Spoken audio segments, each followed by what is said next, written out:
کے رسول صلی اللہ تعالی علیہ وسلم نے ارشاد فرمایا فساد امت کے وقت، یعنی دور پرفتن میں، جو آج کے دور میں فساد کا دور چل رہا ہے، فساد امت کے وقت جو شخص میری سنت پر عمل کرے گا اسے 100 شہیدوں کا ثواب اللہ تبارک و تعالیٰ تھا، 100 شہیدوں کا ثواب۔ اور شہید جانتے کون ہوتا ہے؟ شہید جو اپنی جان، اپنی بیوی، بچے، مال، دولت، ہر چیز کو ٹھکرا دیتا ہے، اللہ کی راہ میں قربان ہو جاتا ہے، تو اس ایسے 100 شہیدوں کا ثواب ملے گا۔ اب ہم آپ بتائیں، کیا ہم آپ جینا چڑھتے ہیں، بلندی چڑھتے ہیں؟ جب جینا چڑھے اور صرف اللہ اکبر اللہ اکبر اللہ اکبر کہتے ہوئے اگر ہم جینا چڑھیں تو یہ ایک مٹی۔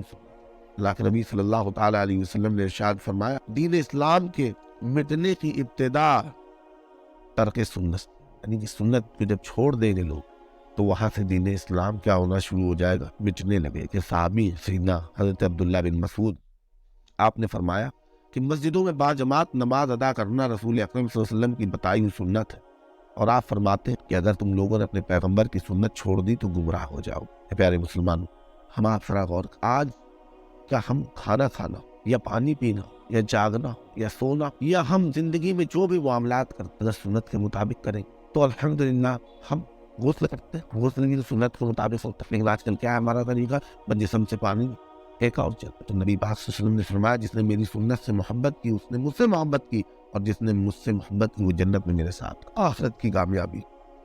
اور آگے فرمایا جس نے میرے بعد میری کسی مٹی ہوئی سنت کو زندہ کیا اس پر عمل کرنے والے سب لوگوں کے برابر ثواب، جس نے کیا تو جو لوگ بھی عمل کرتے تھے سنت پہ ان سب کا ثواب اس کو ملے گا جو ایک مٹی ہوئی سنت کو زندہ کرے گا۔ تو سنت ہماری زندگیوں کے لیے رحمت ہی رحمت ہے۔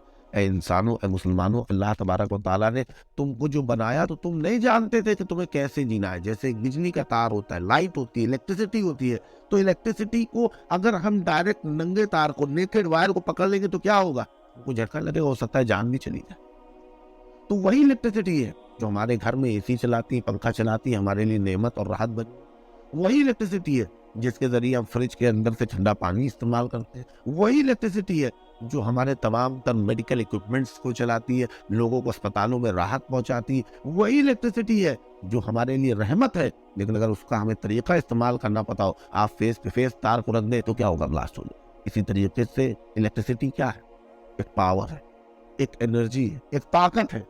تو طاقت کو اگر غلط وے میں استعمال کرے، نیوکلیئر ری ایکٹرز ہوتے ہیں، وہاں پہ کیا ہو رہا ہے؟ کنٹرولڈ نیوکلیئر فیزن ری ایکشنز ہو رہے ہیں، یعنی نیوکلیئر فیزن 1 سے 2، 2 سے 4، 4 سے 8، 8 سے 16، 16 سے 12 بلاسٹ ہوتے ہیں ایک نیوکلیئر ری ایکٹر کے اندر، اور اس سے جو انرجی نکلتی ہے اس سے بجلی بنتی ہے۔ اگر اسی نیوکلیئر مٹیریل کو اگر نیوکلیئر بام کی طرح کوئی شخص استعمال کر لے تو وہی شخص کیا ہوگا جو کہ جاپان کے اندر امریکہ نے کیا، پوری پوری آج بھی نسلیں وہاں کی اپائج اور اپنگ پیدا ہوتی۔ وہی نیوکلیئر انرجی ہے جو انسان کو کیا کر رہی ہے، آج الیکٹریسٹی جنریٹ کرا رہی ہے اور انسان کے لیے رحمت بنی ہوئی ہے۔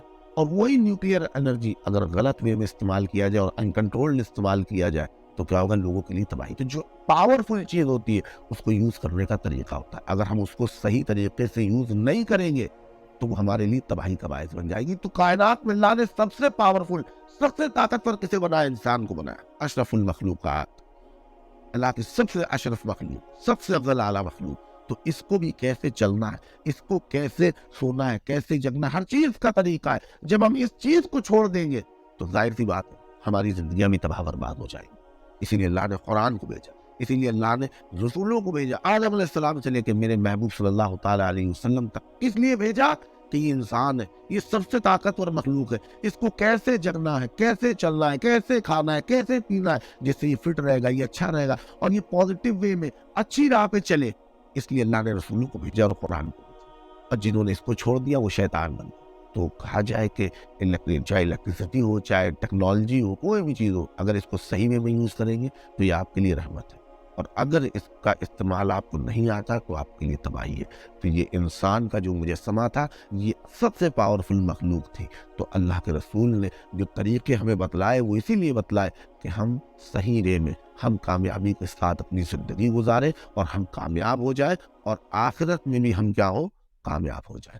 تو اللہ تعالیٰ ہم سب کو سنت رسول پر عمل کرنے کی توفیق عطا فرمائے. ہمارا اٹھنا بیٹھنا چلنا پھرنا کھانا پینا ساتھ لینا لباس ہر چیز ہمیں سنت مصطفیٰ کے مطابق کرنے کی توفیق عطا فرمائے اور ہمیں دنیا میں اور آخرت میں کامیابی عطا فرمائے اور ہم سب کو اس دنیا میں ایک مٹی سنت کو زندہ کرنے کے عوض میں 100 شہیدوں کا ثواب عطا فرمائے. ہم آپ بھی سوچ لیں کہ ہم نے اب مٹی ہوئی سنتیں ہمیں سنتیں سیکھنی ہے اور ان کو اپنی زندگی میں امپلیمنٹ کرنا ہے. چاہے جینا چل رہا ہو تو ہم اللہ اکبر کہہ کے چلیں گے, جینے سے اترنا ہے تو سبحان اللہ کہتے ہوئے اتریں گے, برش کی جگہ ہم مسواک کریں گے, اور اگر اللہ تعالیٰ ہمیں توفیق عطا فرمائے تو پھر ہم جوتا ہو کپڑا ہو تیل ہو کنگھی ہو سرما ہر چیز سنت کے مطابق کریں گے, تاکہ ہم تمام وہ مٹی ہوئی سنتیں جو آج عوام سے غائب ہو چکی ہے ان کو زندہ کرنے کے باعث اللہ تعالیٰ ہمیں بھی 100 شہیدوں کا ثواب عطا فرمائے. وما علینا الا البلاغ.